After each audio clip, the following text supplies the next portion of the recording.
So we did what we could. I know a lot of you have already played Police Precinct, the cardboard version, and I was just curious how it compared, your experience with it. I know there's like a little bit of a learning curve with the interface at first, but I'm just curious your take on it. Who's asking that? David? This is David. Yep. Hello.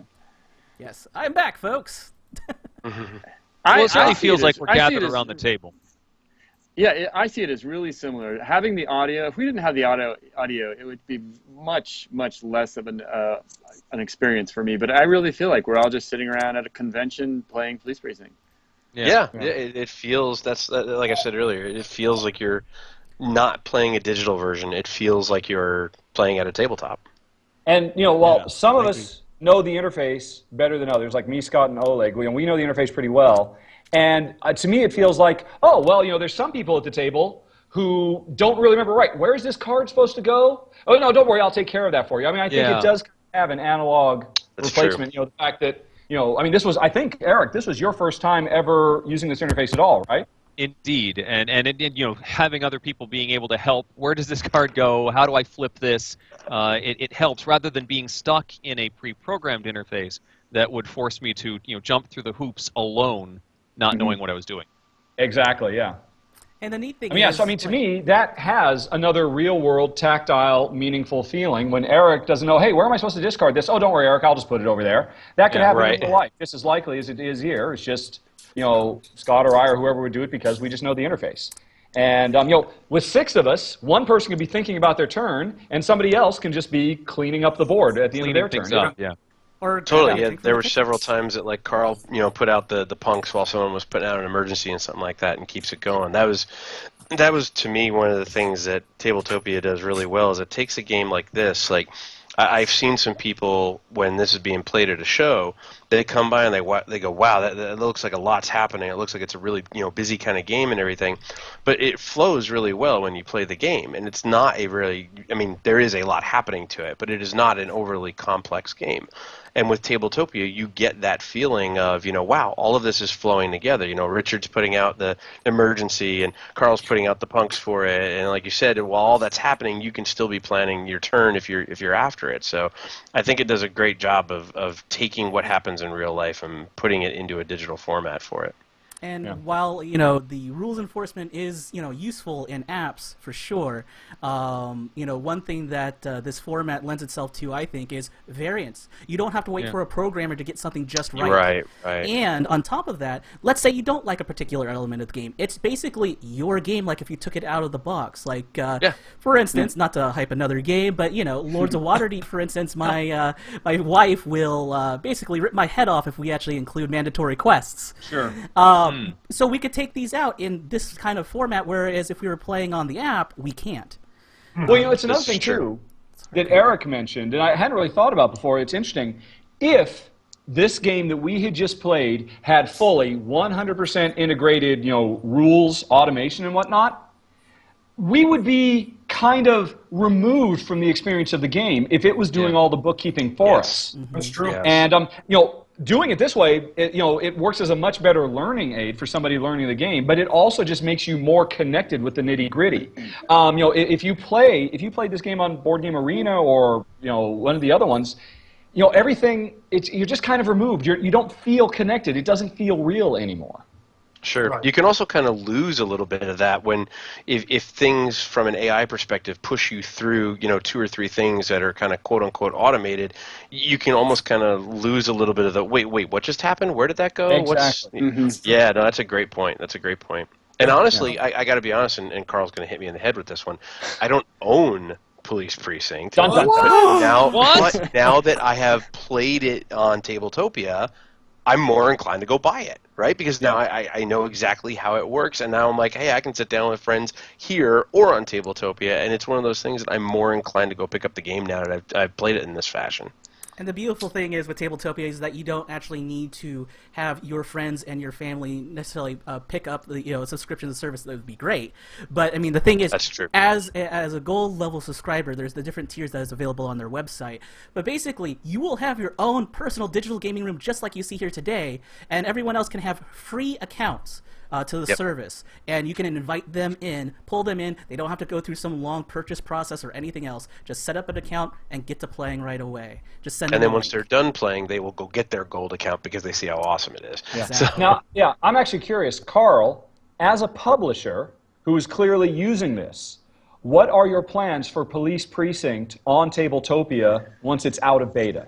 Is it going to be available to everybody, and you're going to make some of the expansion content available only to paying subscribers? Have you decided yet? I'm kind of curious what your thought process is as an actual publisher using this as a tool. You know, I can tell you that on a daily basis, my wheels are turning about all this stuff, and I don't know, like, cost-wise, things like that. That's not the biggest thing. To me, the biggest thing is getting people engaged, and I see it as an amazing tool. Like, look at Jamie's got a Kickstarter going right now, and it's possible to play his game during the Kickstarter, and he has said, and I think this was going through my head already before he he doing the exact same thing right now on Tabletopia. And that's a big, heavy Ameritrash game with a lot of stuff. And we're working on shows for that right now, too. Yeah. And a lot of Kickstarter games have a reputation for looking really slick and everything, and then not being that great. But not all of them are like that. There are great Kickstarter games that come out, and to be able, I would think as a backer, to be able to actually sit down and play the game before you make a final decision about backing or not, that's a great thing. And it's 10,000 times better than a print and play. Yeah. Well, Creations, they for like their last 3 or 4 Kickstarters they've done over the last year, they've been doing the same thing. They're like, I think, the first board game publisher to, hey, you can play the game, but they were using Vassal. And it was a real pain in the ass. They had to schedule time. They had to be there with players. People had to install Vassal, which is not an easy process. And so it was great that they were doing it. But this, you just send people a link. They can just go on this up. You can still, if you were putting Police Precinct on Kickstarter now for the first time ever, you could tell people, hey, sign up and you can play with Oleg and stuff like. I mean, there's just so much you can do with it. Yeah, it's a really bright future. Yeah, I can tell you. So we're also from Arcane Wonders. We're going to be putting Mage Wars and Dice Tower Essentials on here, and there's a few more things that happen between like spell books and if you were to do Sheriff, maybe have like video integration and stuff like that, so you can like see people giving their bids or their declarations or whatever it is. But we're stoked about it. I mean the capabilities to broaden the reach of the game, it's just so good, and besides the fact that it looks pretty, the software is extremely intelligent. Like we were just sitting here playing this game and we're like, oh, we wish that there was a way to put a card in the bottom of the deck, and oh, by the way, there is, and that those are funny things that from again a tactile real world experience of playing board games, hey, a digital version should be able to do this, but quite frankly, if you do it with an app that has AI, it doesn't have that same feel. So I think that this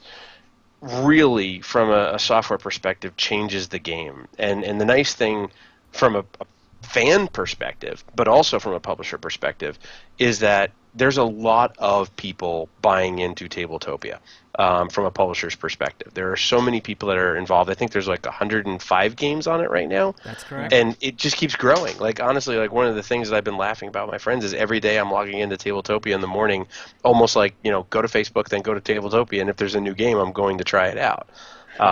I've played, Ole's other game, Champions of Midgard, on here probably 20 times, and it's just an absolute blast that you can move through it.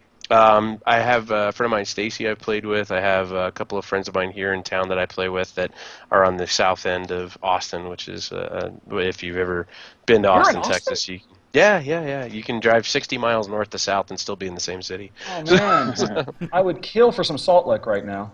Oh, yeah. Well, right now it's raining, so it wouldn't be so much fun. Wait a minute. I'm sorry. This has nothing to do with... You're going to BGG-Con, right? Yeah, it's in my backyard, yeah. You want me to bring you Salt Lick?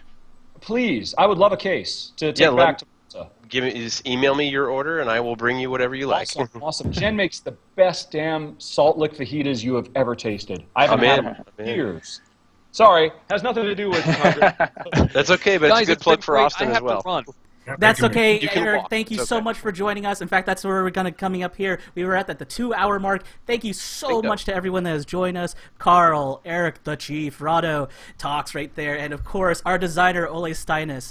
Thank you so much. If some of you want to hang around, and just kind of shoot the breeze, that's cool. But again, we'll close things out here. And for the YouTube videos, thank you so much for watching here.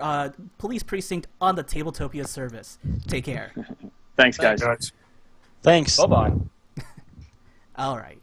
Still hanging out, awesome. still on the air. Oh, we are live still. Yeah, but we'll be bringing this down, actually. So, again, everyone else in the Twitch channel, thank you so much for your live participation. Sorry we didn't actually get more of your questions out there. A lot of it was just like, oh, when is this going to turn into a tale of horror? But I'll chase Eric down with that one a little bit later. How about that last reveal? So, again... Well, if we're still on the Twitch channel, does anybody have questions? We can. I mean, I don't. Yeah, mind okay. like 5-10 minutes to answer questions. By Yeah, the way, so, Dave, I have to go now, unfortunately, guys, but I really enjoyed playing with you. So Hey, thanks a lot, Ole. no problem. it's nice That was a lot of meeting you. fun. Yeah. good. Nice Meet meeting you too. Bye. So, Rod, Bye-bye. you have a question? Bye, Ole. David, I don't know if you realize this. I've just, as we're sitting here talking, before we started, I made a bunch of keyboard or camera shortcuts for myself. Mm-hmm. Did you know Tabletopia has a screensaver mode? Yes, it does. This is so awesome. Yeah, I mean, like, it was the first time I was actually working on something else, like setting up another stream for this, and I all of a sudden it just starts moving around, panning around, being all majestic, like... Exactly. And It's I'm just really like, I never knew you were there. There's always these little, like these little extras that keep getting added in, and then with the Kickstarter goals, so like you see this nice, actually, personally, I actually like the blank background. And if you actually tilt the camera down, it's just basically nice and dark. So basically, all the focus is on the game, but also how the board is etched into the table itself. If you notice that, there's no board. It's actually all the artwork is all etched exactly. in. But I remember you saying that when you were doing the viticulture with Jamie. I just watched that yesterday. Oh yeah, the stylized scroll work from the formatting for that stuff. And actually now our video is going to break the formatting because people are dropping off the call. So sorry everyone, so we're going to have to drop the video. That's okay. But we got the questions. Uh-oh, there is? Yes. Monkey Chow. Uh-huh. So Scott said that Dice Tower Essentials are coming. Does he mean Onitama? Smiley face. Onitama is part of the plan, yes. Well, I have you know that I have actually streamed a fair bit of Onitama as it was just, waiting to come out. And, man, if we can get that Tabletopia, do that officially and do games of that, it's going to be fantastic. It's been a huge hit on our channel. Tabletopia is a perfect interface for Onitama, and we just started this past week doing some marketing about the changes that we've done to the game in terms of the artwork. We've done a lot of things with Shinpei Sato, who is the designer of Onitama, in terms of kind of artistic things to the game. Right now, if you've played the game, it is a beautiful game, but it is a very minimalistic type game.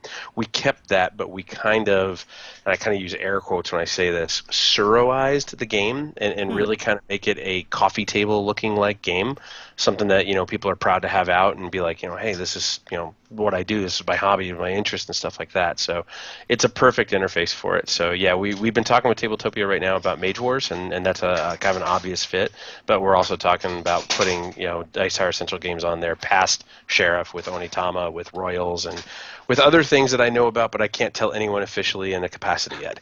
Understood. Sorry, I'm just adjusting the video just so we're all on screen. And by the way, Monkey Chow's a great name, by the way. Sorry, Bart, you were saying? Sorry, I got to run, guys. Got to do some family stuff. Good to meet all of you. Thank you very much. Bart. Thanks, man. Thank you. Thanks, Chief. Thanks, man.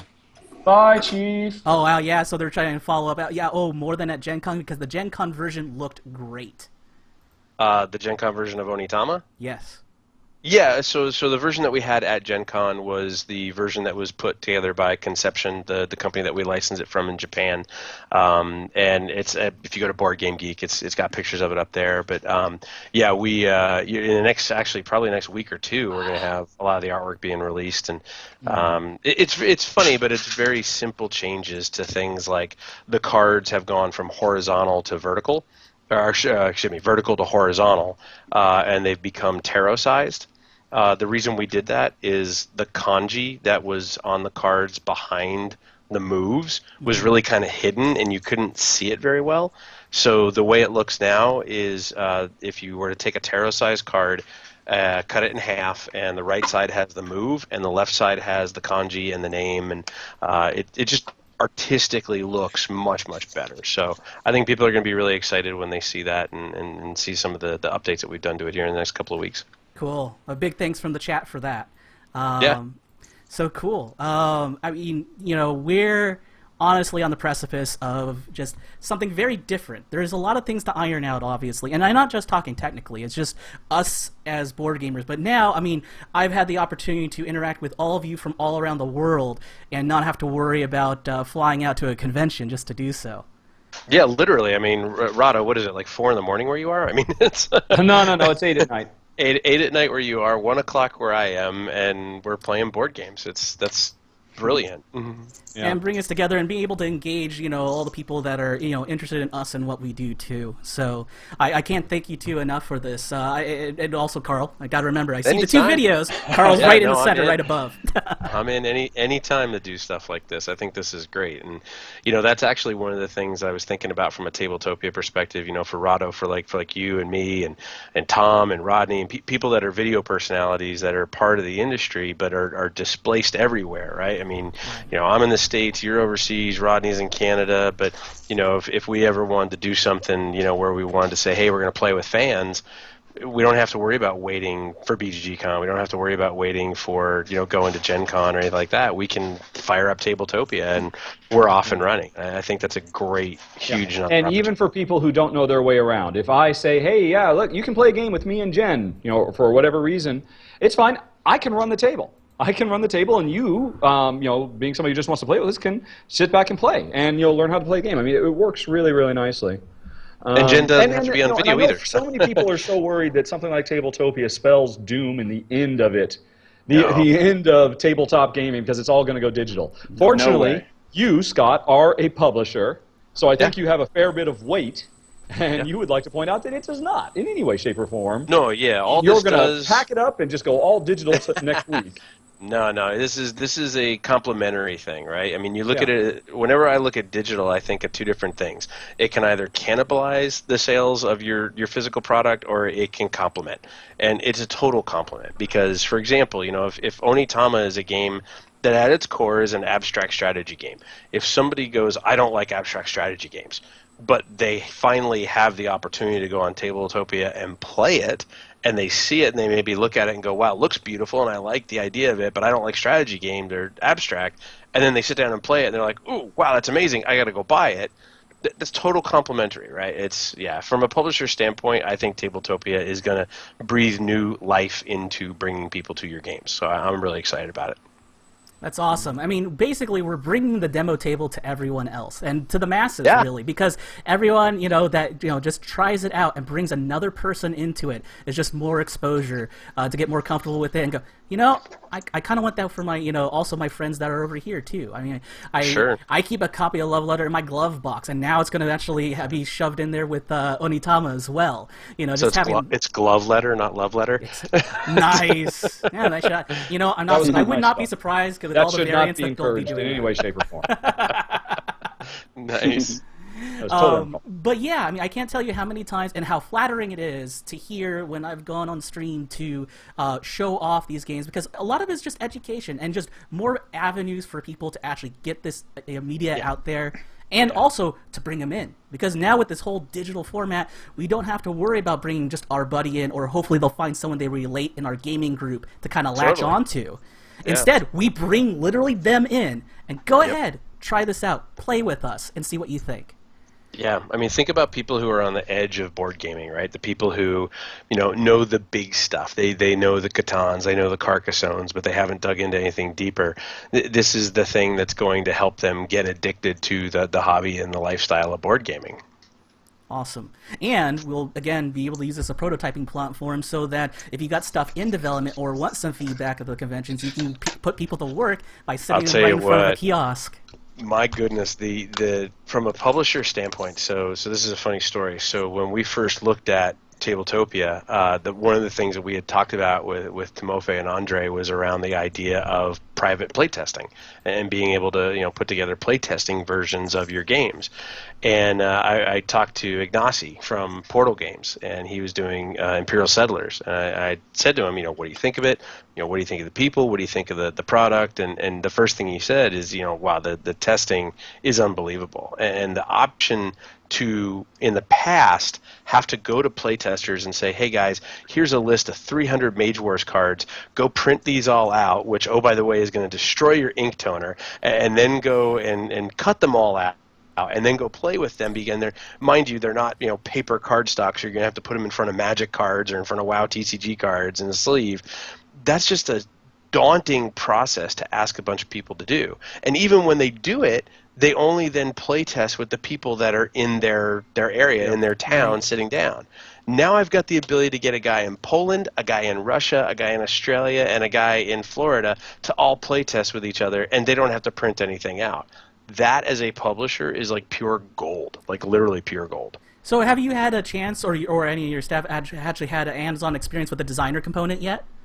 We have not, but I actually just talked to Ryan Lockett, who has a game on here. That's and right. He was telling me about some of the things that he did with putting his stuff on there.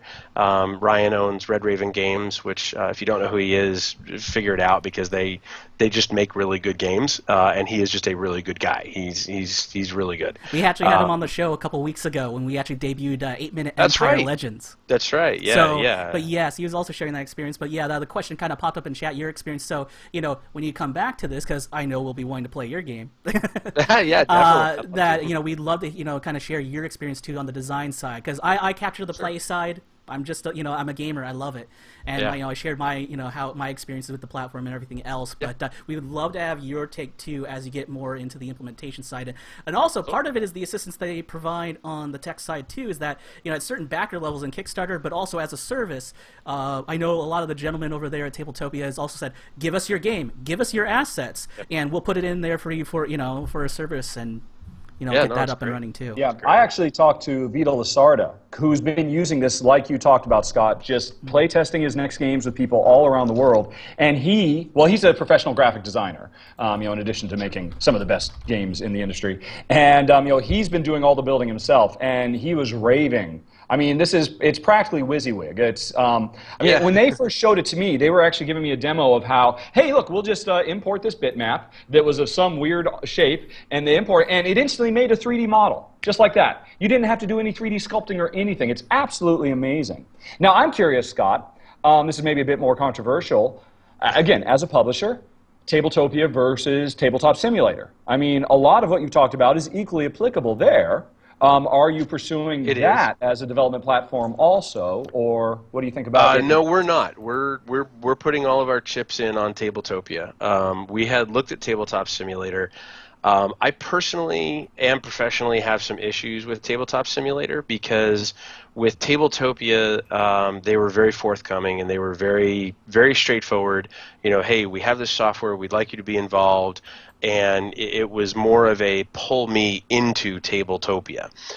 With Tabletop Simulator, we've had a lot of issues where the community has created our games without our permission. And with Tabletopia, it was very straightforward. It was, hey, we have a contract. We want to be able to utilize your IP. We understand it's your IP, and we can't use it without your permission. Whereas with Tabletop Simulator, Mage Wars has been up there, Onitama has been up there, Sheriff has been up there. And while I understand that there's only so much control that the people behind that have, it's kind of like the Napster issue back in the day, right? Back in the day, Napster was like, oh, we're just providing the platform, like we're not responsible. Oh, wait, you need a lot of money because we are responsible? Okay, that's a problem, right? It's kind of the same thing. So from a publisher standpoint, I really liked the way that the Tabletopia people approached it from a business. They didn't approach it as though we're going to put a platform out there and just let everybody leech off of your IP. And that's unfortunately what Tabletop Simulator has done. But I really think at the end of the day that between the two, and I've used both interfaces, I really think that Tabletopia is much more inviting and welcoming to someone who is not a digital aficionado. It's someone who, like you said before, you could be at the table and someone else could be running things and helping you, but you still don't miss everything. So, Well, and never mind the fact that Tabletopia is more inviting because you don't have to plunk $20 down on Steam first. Totally. Yeah, totally. Yeah. Oh, Yeah. fair Never enough. mind the fact that you don't even have to deal with Steam. Yes. And as someone I know that is an author, for some of he actually puts out like the private modules for themselves and only like to their circle of friends. I know part of it was they're just hungry for a digital version of it. They don't mind it, they want to promote an official version. And now that word's coming down, it's like, oh yeah, then I don't have to work on this stuff anymore. I don't have to put this in. I get the games that I want and have been wanting so much, and they're finally getting through a digital version that they don't have to pay programmers thousands of dollars to get right and go through the whole iterative process of making sure all the bugs are ironed out and all that mess. It's been a big deal to them. From a publisher standpoint too, and I'll use Mage Wars as an example, there is an opportunity within Tabletopia that is gigantic. With Mage Wars, the number one thing that I hear from people is, I love Mage Wars, but I only have like 2 people who play it in my area, or 3 people who play it in my area, or my group is fractured, and like I'm in Miami and my friend who plays it is in Orlando. And that's one of the things that I think Tabletopia is going to open up, because we have a huge following of people who play Mage Wars, but they are very dispersed. For example, we have a gigantic group of people that play it in Germany. And they love it, they play it, and they play against each other all the time. And that last statement I just made is the key one. Against each other all the time.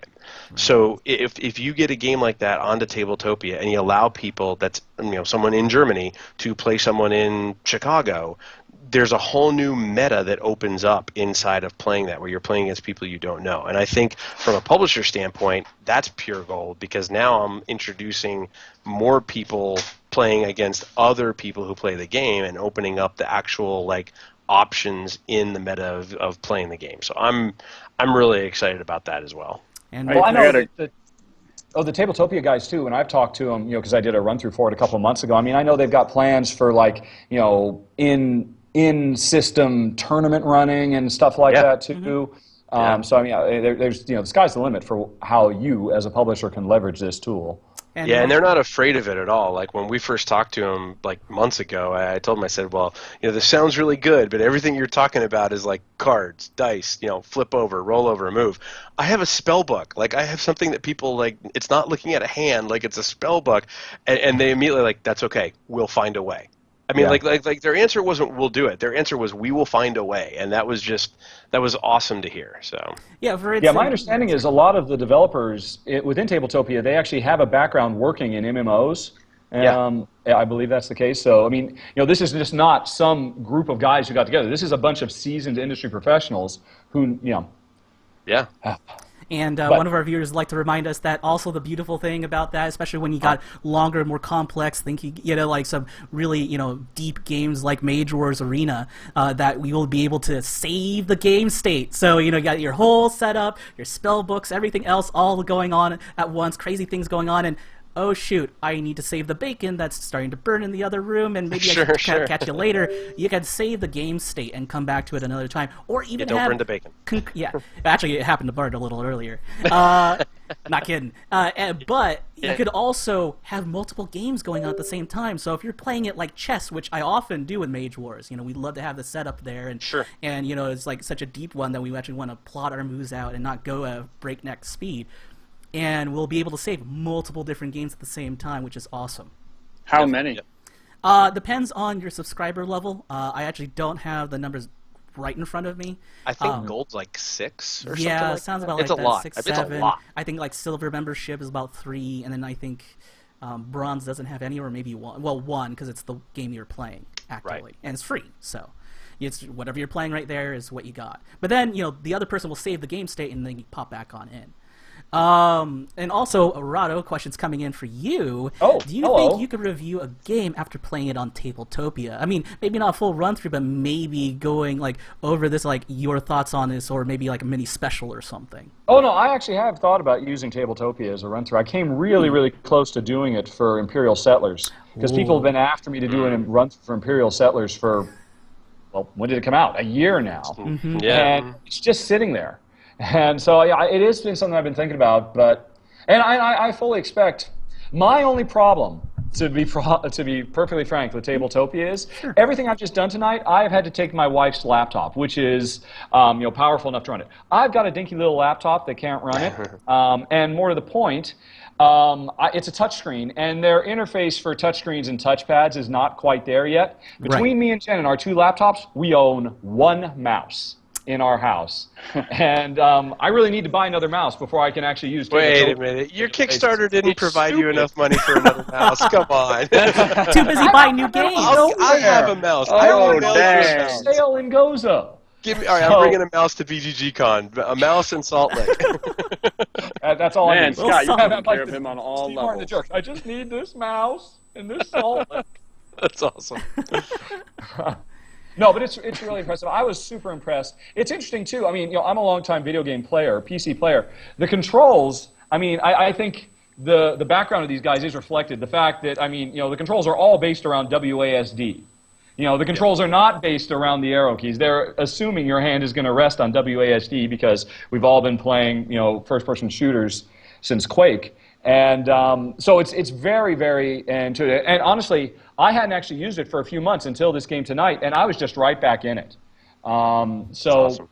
And again, the physicality. This is as close as you can get until we get holodecks to making it feel like I am really connected to a game. And you don't have a holodeck? I played a bunch of games on the traditional versions of these online implementations, and they never capture my attention. They never pull me in. And I've just never, and there's been some incredible apps put on the iPhone, like that Agricola app is stunning. Mm-hmm. But it doesn't make me feel like I'm playing Agricola. Nope. I agree. Playing on Tabletopia, though, I would get the same buzz. I would play with my, when it's not my turn, I'd play with my sheep and just fiddle with them, waiting for my turn, because I can do that. Because it's real. Or it's virtual. The first thing I ever did on Tabletopia was pick up my meeples playing a game of viticulture and started stacking them. Yep. And I'm like, this is so cool because this is what I do when I play viticulture. It was brilliant. I put my vineyard down. I put my little thing on top of it. It was great. I played plenty of Wolfenstein Monkey Chow, but Quake is the one that really solidified WASD. If you want to get specific. Although actually, not Quake. I should have said Descent. There you go. Oh, and the thing is, they keep it intuitive too because they also allow you to use the arrow keys to also. Yes, it is there.